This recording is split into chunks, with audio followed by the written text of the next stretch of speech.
Amen. Amen. Siyabonga kwabazalwane ngibingelele egameni likaJesu. Umnini mandla wonke ukuphila kwethu.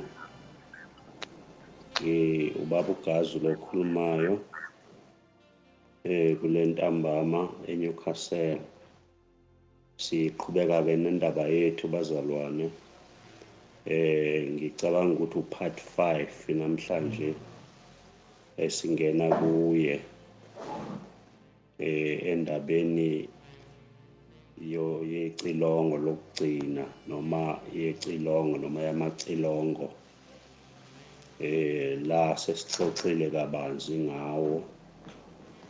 Sinxusa ukuthi abazalwane abasanda ngena phakathi kwethu noma kule group bachele ukuthunyelelwa, benze i-request yokuthunyelelwa ama-clip aphambili ukuze bakwazi ukusikheshapha ukuthi sesikuphi manje.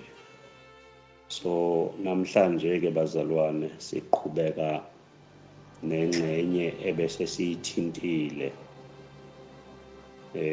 lapha i-assignment ebenginikeze yona bekuyi-assignment yokufunda incwadi yabasekorinte besibili chapter 3 chapter 4 chapter 5 nifunde zonke lezi incwadi niqede from verse 1 up to the last verse ku chapter 3 na ku chapter 4 ngokunjalo na ku chapter 5 kodwa chapter 5 ike sisekuye ulwazi oluthole ngale ku3 no4 kuze kuzofika ku5 uzokwazi ukuzwa ubuyisiza wena kahle hle ukuthi ukwazi ukuzwa uma uxoxa ngendaba le esixoxa ngayo ku chapter 5.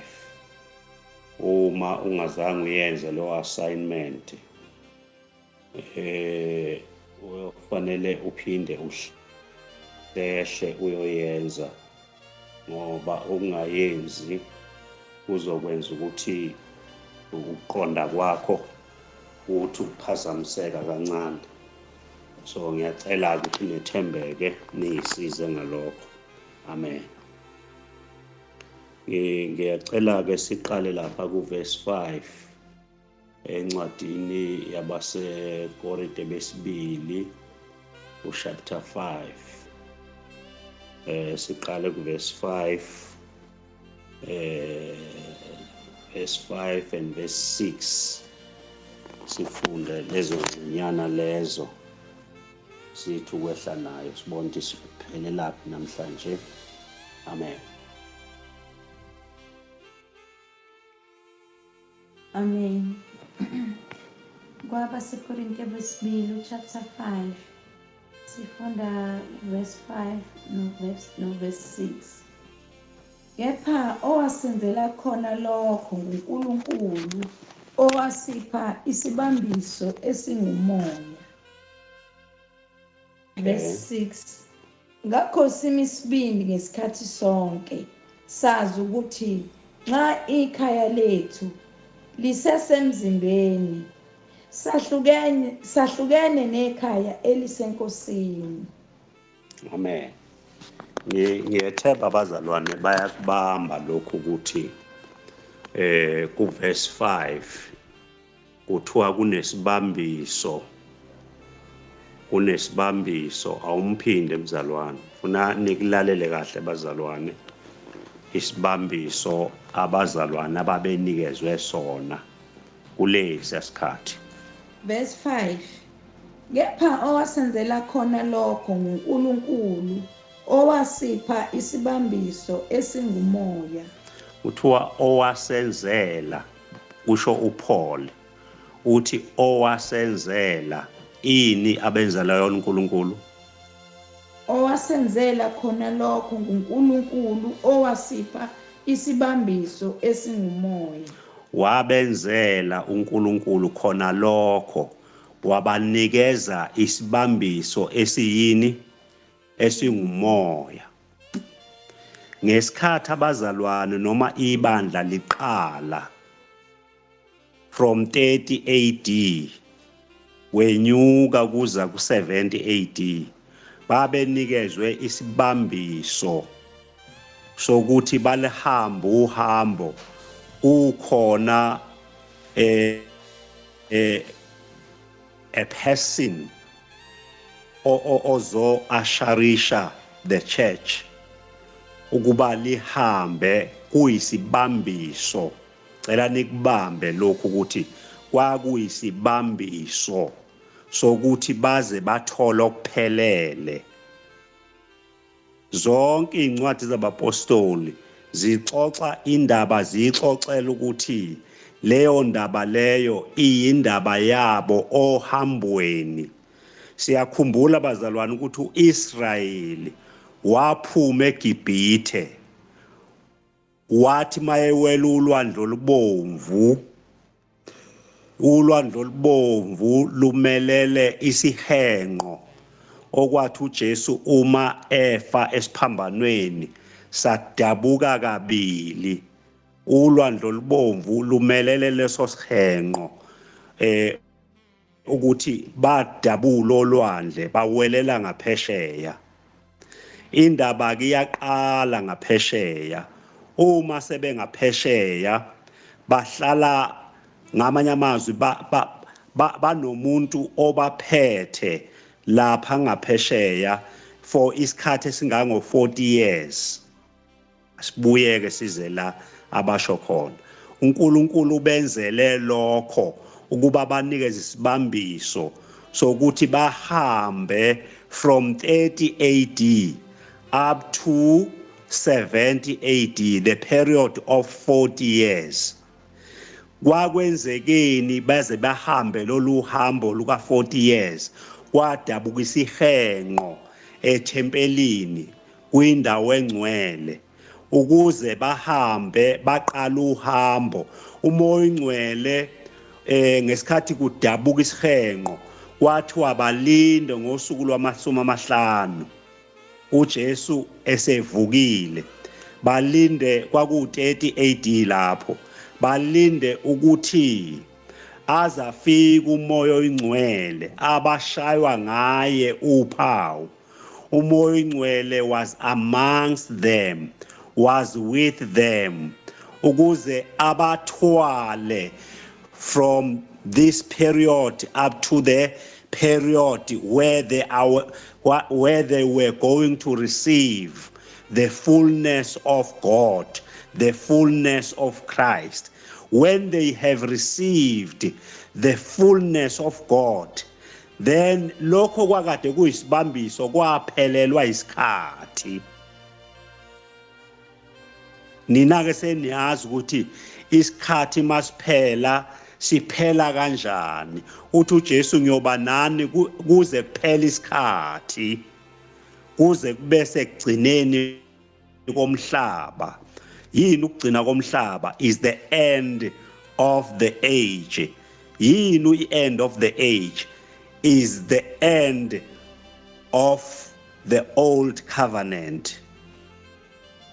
Okay, ngicela ke ungifundele chapter 2 base Kolose verse 9 and 10. Siyabuya lapho ku6 asiqedile. Kwabase Kolose chapter 2 verse 9. Ngokuba kuhlala kuye ngokomzimba ukugcwala konke kobuNkulunkulu. Kuhlala kuye, ubani lo kuye? uNkulu uJesu. Kuhlala kuye ngokomzimba ukugcwala konke kaNkulunkulu. Niyakhumbula lapha kuJohn 14 verse 23 uthi uJesu, mina noBaba basiyokwehla sizohlala kumzalwane, sihlale ngokugcwala konke okuphelele. Singasahlali manje noma izulu lingasahlali lithi thasi lihlale ngokwe ngokwemark noma ngokwesil noma ngokwesign selihlala manje ngokupheleleyo, the fullness of God,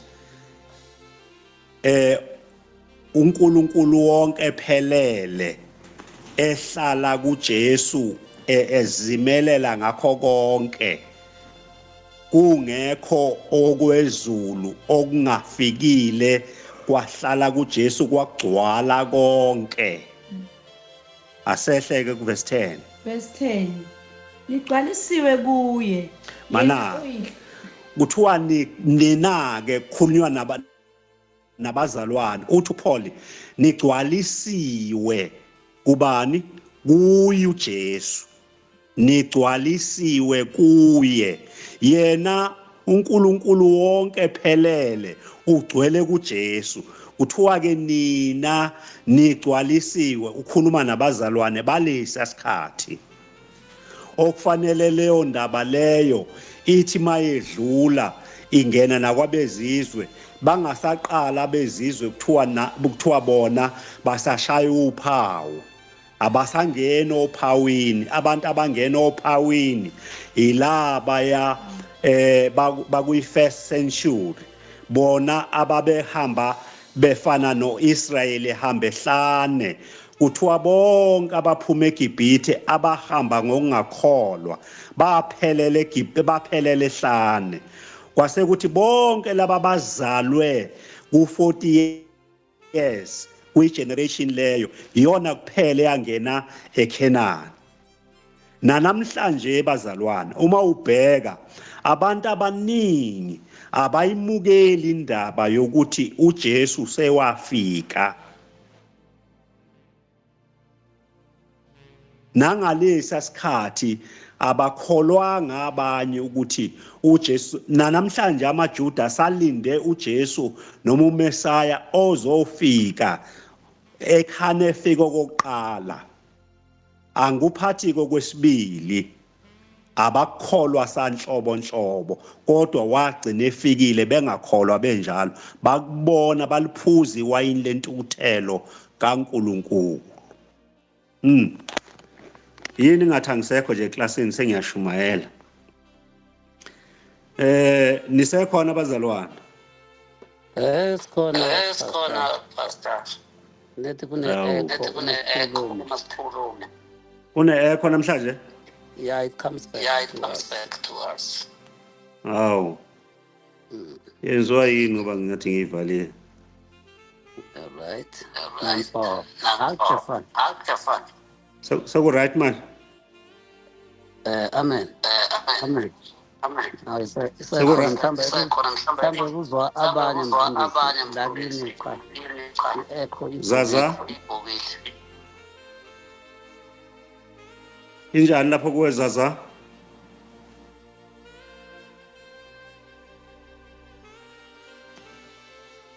Akusakhuluma. Ikhona echo. Mfundisi. Okay. Ngaba yini inkinga? Unjani ke manje? Sazi izinto ze-technology. Okay, ake ngiqhubeke. Okay. Udlamini akekho namhlanje. Uprofessor Walenda. Okay. Verse 10. Verse 10. Nigcwalisiwe kuye yena oyinhloko yemibuso yonke namandla. Uthi ke uPaul nigcwalisiwe kuye. Nigcwalisiwe kuye. Ukhona ongafundela inye ihumusho noma ufunda khona lapho na? Ngoba banenkinga ngale.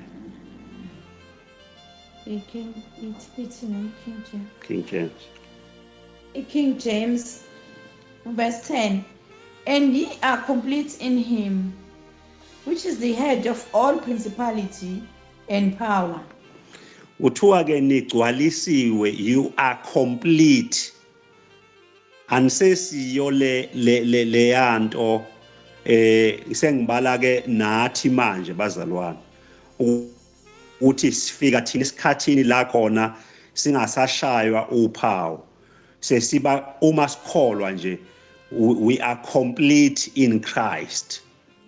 Ingakho kuthiwa uJesu uma eqeda konke okudala kuthiwa okudala kudlulile bheka manje sekuvela okusha ukwenze kwa complete kuye. Ingakho ke kuthiwa we are complete in him. Okay, now asibuyeleke ku verse 6 wethu. 2 Corinthians chapter 5.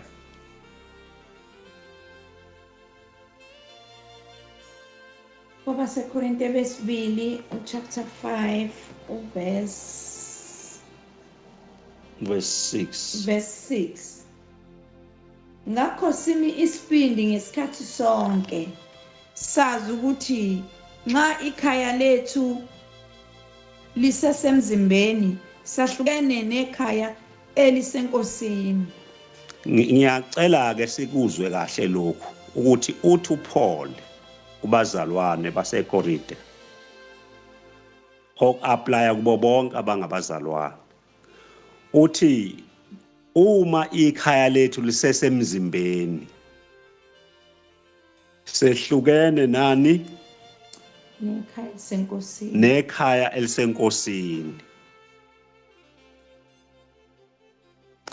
Ngiyacabanga ukuthi nina senizwa double lenkulumo basesiyixoxile. Uma bekuthiwa ake sibuyele kuma futurist. Ama futurist uma kukhulunywa le ndaba acabanga ngekhaya okuyimizimba yabo. Now ke iproper yini into ethi uma ngicela uyiphinde ifunde nje kahle kuhle kwemvuleni kancane.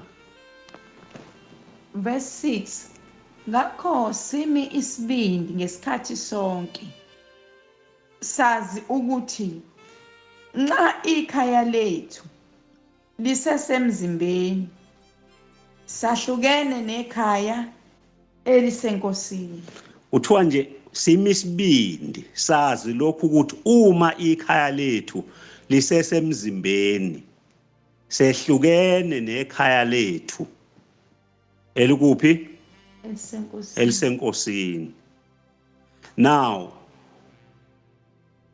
uma kunjalo iliphi leli khaya esikulo manje babe kulo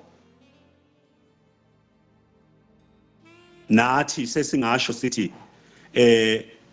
namhlanje kunabantu abathi behlukene uma besela emzimbeni yabo abekho enkosini. Kodwa ngokwevangeli ithe indaba uma umuntu ekholwa uba senkosini there and there. Uma le ndaba uPaul esesho kanje yini engenza ukuthi abantu bathi basenkosini uma besaphila emzimbeni, ngoba lento leni izocacisa ukuthi uma besesemzimbeni lo then abekho enkosini. Lokho kungabibikho enkosini kusho ke manje ukuthi bonke abantu abasaphilayo abekho enkosini, abasenkosini asebesukile emzimbeni ngendlela ebekade kufundwa ngayo. So ke sesiyazi thina ukuthi uma sikuleli ikhaya kusho uPaul uma sikuleli ikhaya usho ikhaya leli lalisekhona. Niyakhumbula ukuthi during that period kusuka ku-30 AD kuya ku-70 AD njalo ekuseni babenyuka baye ethempelini ngehora lesishagalolunye beyothanda babesesemzimbeni. Lo mzimba bathi siyabubula sikulomzimba silangazelela ukulakanyiswa nekhaya lethu elisenkosini, ngoba manje sisekulo mzimba. Lo mzimba lo siyanyinyitheka kulo mzimba. Kusho umzimba lo athu ulokhunga uMoses, indlu kaMoses njengenceku, yindlu leyo, umzimba lowo. NoJesu unendlu yakhe engumzimba wakhe, kodwa leyo ndlu leyo isesenkosini. Uzothi mayebuya uJesu the second coming, bese abantwana bakaNkulunkulu bonke beyembatha lengubo. Uma beyembatha lengubo bayembatha forever, ayisahlehla ayiphindi ikhunyulwe. Abayikhumulile ile yakaMose, iyona ngubo abayikhumula leyo. Amen. So ke qhubeka ke mzalwane. Ngokuba simisibindi ngesikhathi sonke sazi ukuthi nxa ikhaya lethu lisesemzimbeni sahlukene nekhaya elisenkosini. Yeah. Ngokuba sihamba ngokukholwa, asihambi ngokubona. Sihamba ngokukholwa, asihambi ngokubona. Ukukholwa ayikho into oyibonayo ekukholweni. Ayikho into oyibonayo ekukholweni. Uyakholwa bese uyahamba. Kodwa la kungakholwa khona fanele kuyikhombe into. Nje abazalwana abaningi bathi sikhombiseni ukuthi uJesu wabonakala nini, bafuna ukumbona ngoba izwi lithi nabamgwazayo bazokumbona, amehlo onke azokumbona. Lokho kusho iBhayibheli ukuthi uyokwehla kanjani, ngayiphi indlela lese siyichazile yamafu nani ukuthi lokho isign. Bayabuza abafundi bathi sitshengise isign, sitshene ukuthi yokuba yini isign yokuza kwakho, not ukuthi uyofika ngayiphi indlela siyokubona ngani uwe. Kodwa bathi sitshene isign yokuza kwakho. Kuyabatshena ke isign ukuthi niyobona ngalokhu nangalokhu nangalokhu. Kuthiwa leyo nto yokwenza swiftly, ngokuphazima kweso. Ukuphazima kweso akulindeli abaleleyo ukuthi bakubone, akulindeki abasapheka umncindi endlini ukuthi bakubone, akulindele abaseseshaweni ukuthi bakubone, kodwa kuyothi phazi bezwe bonke abasemathuneni bavuke. Asiqhubekeni ke bazalwane, ile ngicabanga ukuthi ithini eqhubekayo lapha. Simi isibindi singathanda kakhulu kwahlukana nekhaya elisemzimbeni, sihlale ekhaya elisenkosini. Ya, uthi umzalwane simi isibindi. Yabona, uma usulithole kahle leli vangeli esilikhulumayo, likwenza ungesabi lutho, likwenza ufinyelele kwi-authority yakho that you deserve. Uthi noma ukhulume nge-authority yonke uNkulunkulu, ngoba la kuwe ukuthiwa ugcwalisiwe, usekugcwaleni konke kaKristu. Lokhu uKristu egcwele uyise bodily, kuthiwa nawe usekupheleleni konke kwakhe. So uma ukhuluma usuyazi authority yakho, usuyazi identity yakho, ukhuluma njengendodana, ukhuluma njengoyi-owner indaba. Awukhuluma usesaba, awusenakho ukukhala ukuthi inkosi ngabe ngiyokubona yini mina, ngoba ufikile la kufikwa khona. Amen. Leyanto eyayithi abazalwane bashaya uphawu, awusekho wena ophawini, usukuyi-completeness, usuphelele. Njengamanje hayi ukuthi mawufa uyophelela. Uthi uJesu okholwayo yimi akasaye ekufeni, wedlulile nasekwahlulelweni, wedlulile konke lapho, usengene ekuphileni okuphakade. kukholweke lokho sihamba ngokukholwa sihambe ngokubona receive it by faith amen Amen. asambeke awuqhubeke ngizwe ukuthi ithini lapho Verse 9. Ngalokho futhi noma sisekhaya noma sahlukene nalo sihlose ukuba sibe ngabathandeka kuyo. yeah asedluleni ke labazalwane ngifuna siyongena kule ndaba yethu esiqhubeka nayo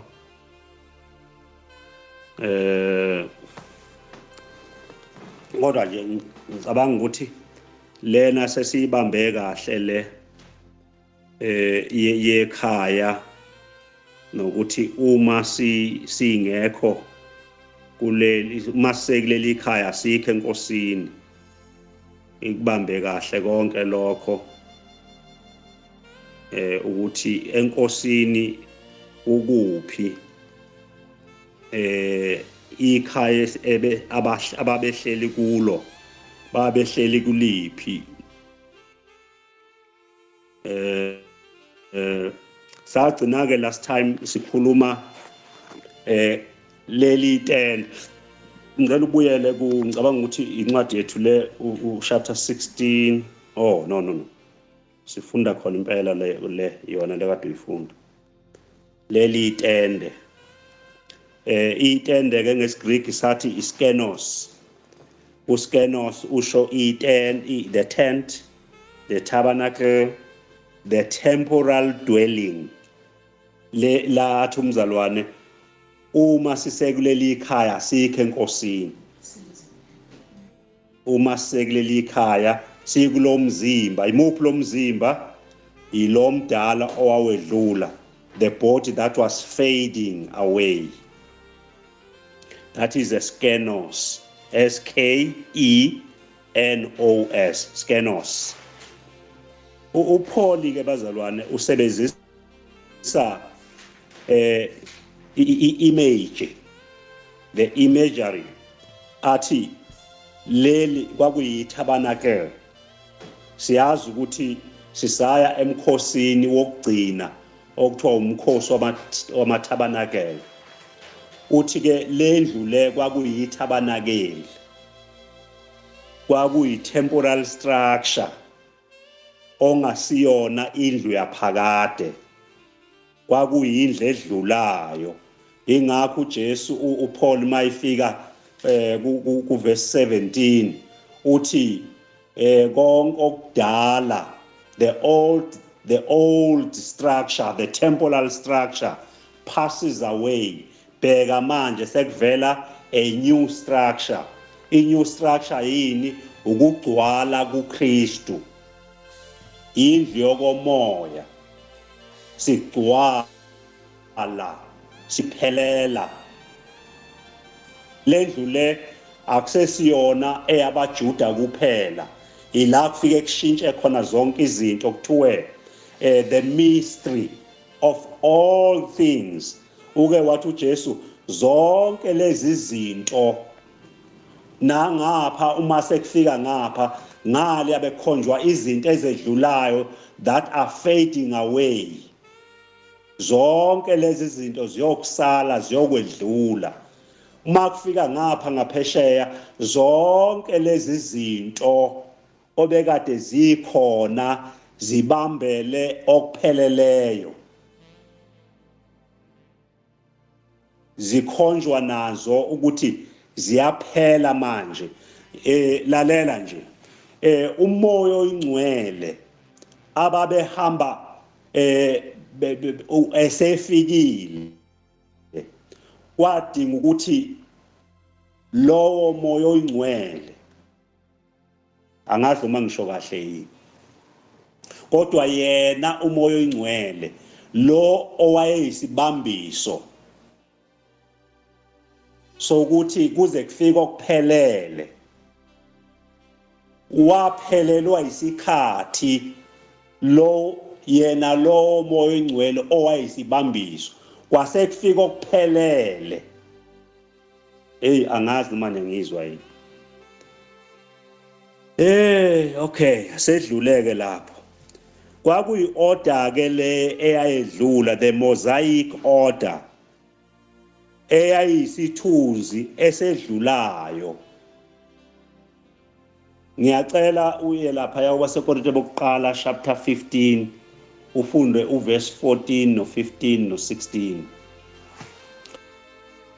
Uzohambe ngomisa. Bokuqala chapter 15 verse 14 15 16. Verse 14. Kepha uma uKristu engavuswanga kwabafileyo, kushumayela kwethu kuyize. Amen. uKristu bazalwane wavuswa, sinayo yonke evidence ukuthi uKristu wavuswa kwabafileyo, futhi wavuswa ngowakhe umzimba. Indeke leyo ndaba leyo angifuni ukungena kuyo, kodwa nje amaqabantshintshi ayo engikhuluma isiZulu sakwaZulu ke manje okuncane kwakhona yilokhu ukuthi uma lapha ethempelini eJerusalem kuhlatshwe isilwane esasenza umnikelo womuntu onecala. Mhlawumbe soyihlukanisa izilwane sichaze kahle, kodwa nje ngithatha amaqabantshintshi. Leso silwane lese sasiqondene nalowo mnikelo njalo, sona sasingadliwa, sasiqedwa nya, ngoba kwakuwumnikelo oqondene nesimo esithile. Soyichaza zonke izimo, ngifuna ukungena kuzo. So noJesu umnikelo wakhe,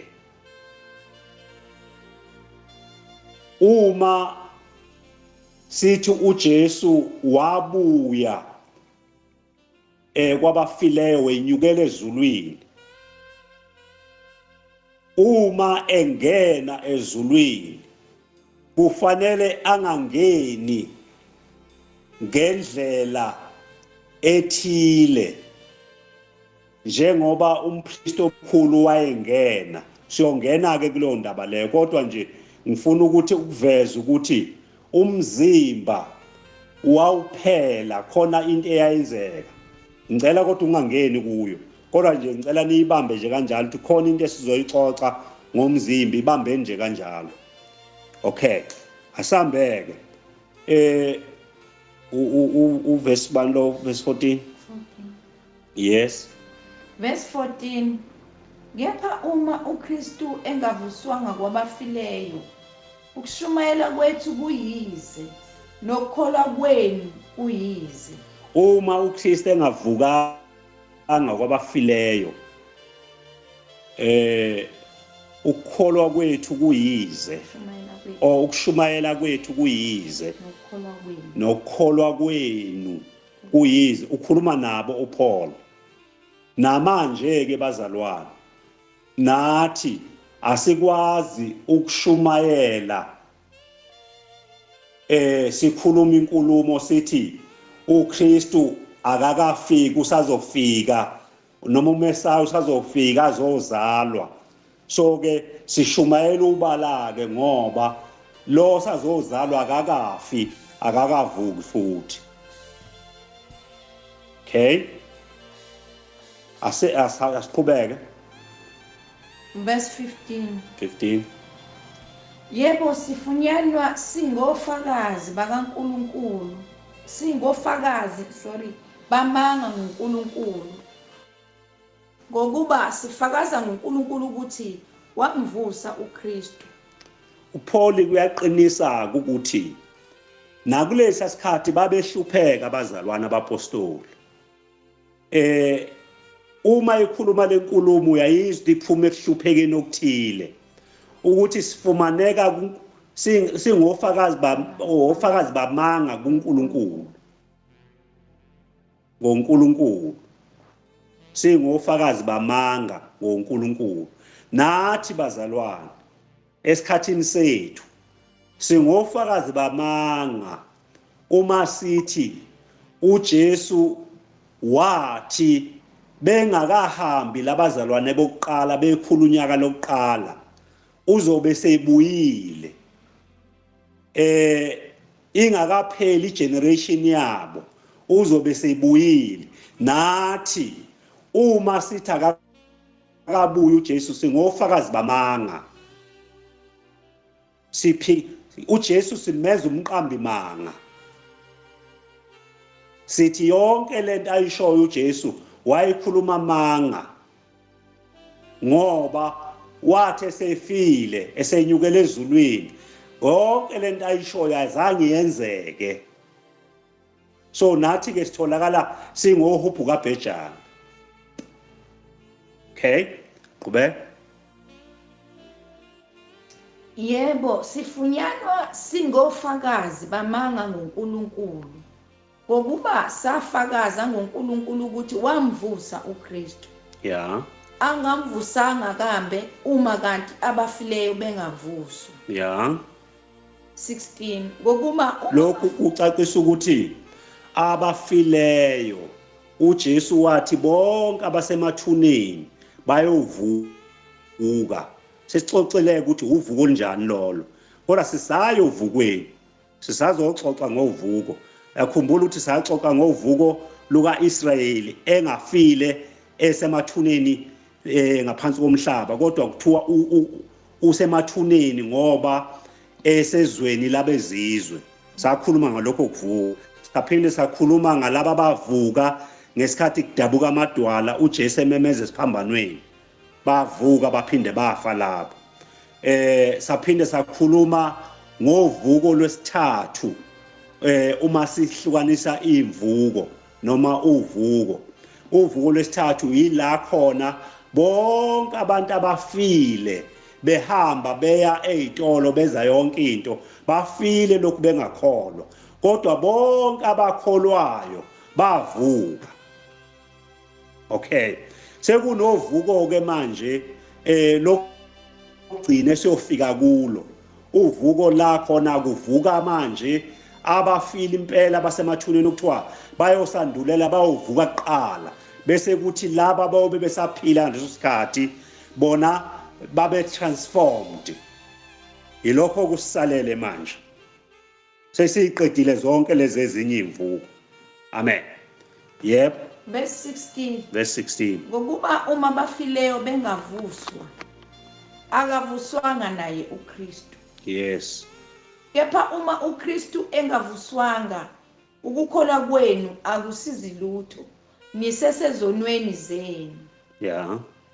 18 khona-ke nalabo asebalala bekuKristu babhubhile yeah uma singabathembela kuKristu kuloku kuphila kuphela singabokukhalelwa kunabantu bonke yeah kepha kalokhu uKristu uvusiwe kwabafileyo engulibo lwabaleleyo ngokuba lokhu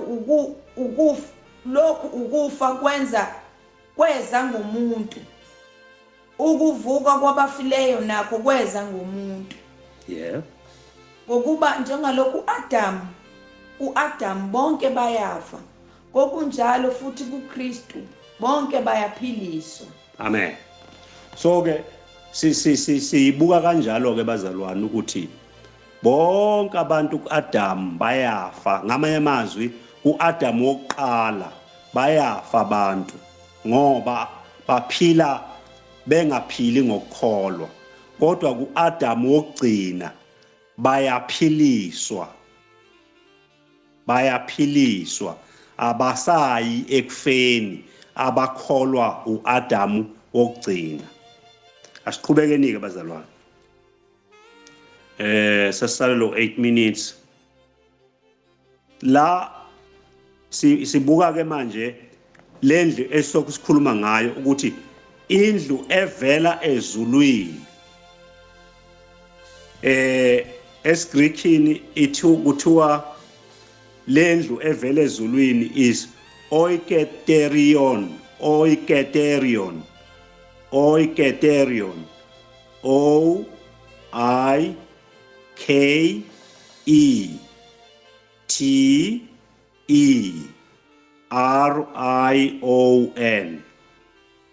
Oiketerion. That is the dwelling place, habitation. Ilabo bonke abangcwele uma sekufike lendlu evela ezulwini, bonke abangcwele baphelela kuyo. Oiketerion, dwelling place, the habitation.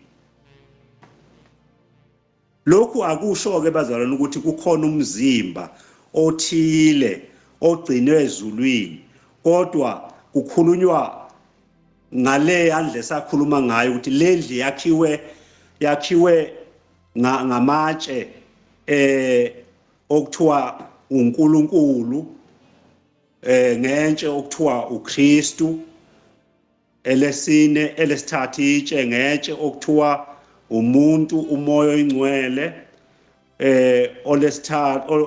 olesine bese kuthiwa yithina matshe aphilileyo. Lendlu ke le Oiketerion is a dwelling place ekhandwe ilaba bantu bonke, izulu lonke liphelele. Sase siyapheleliswa thina ngokuthi nathi sibe ingcenye ekwakheni lendlu. Kwaphelela yonke into, ayisekho into ewuthasi noma okuthiwa isign. Awasekho ama-sign, ayisekho ithusi, ayisekho into ebimelele ukuthi sekuphelele konke la. Yindlu ke leyo evela ezulwini, ongasiwona umzimba othile, kodwa wakhiwe ilezi zinhla zo-4. Kuthiwa uJesu uma efa wafa nabo bonke abakholwayo. Kuthiwa nafa nani enikholwayo kanye naye. Uma elala salala kanye naye, uma evuka savuka kanye naye, uma enyuka senyuka kanye naye, uma ehlala esihlalweni sahlala kanye naye, uma esebuya noyise ngoba umoya wawusuwehlile sabuya kanye naye. Ingakho kuthiwa uJesu uma esebuya uyobuya nabangcwele bebuya sebeza, sekuzokwenzeka that hapazo. Uhapazo will happen before kwenzeke the final coming. I-final coming ilena ke eyenzeka ngo-70 AD. Hey madoda, hayi uma impela unombuzo ngiyocela ushushumbise umbuzo wakho uthumele ngesikhahlamezi. So ke uKristu that was the time la khona eza in his father's glory. Angithi Jesu ngesikhathi ngisekubaba ngangisenkazimulweni kaBaba. Uma efika emhlabeni, he needed to glorify his father ngokuthi alenge esiphambanweni, i-glorification naleyo. Then uma esebuya okwesibili kuthiwa lapha ku-27 kuMatthew 16:27 kuthiwa uyoza ngenhloko enkulu ngamafu nangengilozi nangenkazimulo kayise. So leyo nkazimulo leyo usebuya nayo ukuba bonke abangcwele abamlindile engasezile ukuzofa for the second time, kodwa esezoglorifya the whole work of God ngoba wayeseuqedile. Asikayiqedi-ke bazalwane izinhla zonke, kodwa sizama ukuqeda le ndaba le yalomzimba ozovela ezulwini uma kuqedwa ngalo. Awukapheli nalo, sisahamba nawo. Okay, ngicela ke sime labazalwane, sima la khona sigcine ngegama elithi oiketerion. That is, the Lord is coming down to dwell in us, not among us now, but is coming to dwell in us. Kuleli cilongo kuqoqwa bonke abafile bayavuka, they are resurrected. Nemoya yonke yomine bayabizwa. The gathering of all the saints from all the corners of the earth. Sima lapho ke bazalwane, oiketerion. Sima ku oiketerion. Asisho sonke oiketerion. Oiketerion. Oiketerion. Oiketerion. Yeah. Awulo awuliqonda ulimi. Oiketerion. Oiketerion. Yeah.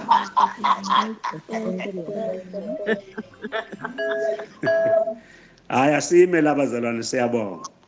Ngicela sikhulekeni. Ukhona nombuzo? Hey, ngiyayizwa echo lapha impela ngiyayizwa. Asikhulekeni. Amen.